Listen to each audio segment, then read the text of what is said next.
Here's how to create this really cool time shift effect with your Insta360 X3. Let's go. For this shot, I am using the Best 360 selfie stick, and I have two tips for you when filming a time shift video. Tip number one is to always make sure that the lens is facing the subject. In this case, it's the building. So whilst you are walking around the building, it's okay to twist the selfie stick slightly to make sure the lens is always on the building.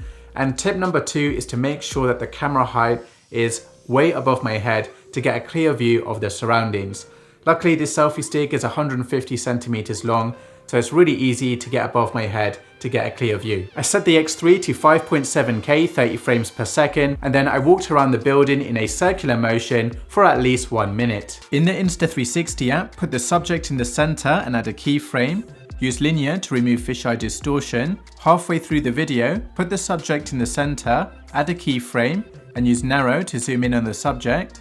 At the end of the video, put the subject in the center, add a keyframe, and use linear to zoom out. Go to speed, section speed, and choose 64 times speed.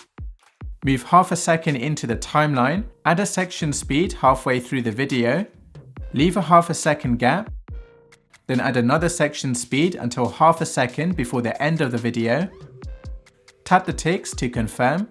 Turn on Motion ND to add the speedy look. Then export the video from the Insta360 app. Open CapCut. Create a new project and import the video you just exported. Make a copy of the video. Reverse it. Choose the 4K export settings. Export the video, and that's it.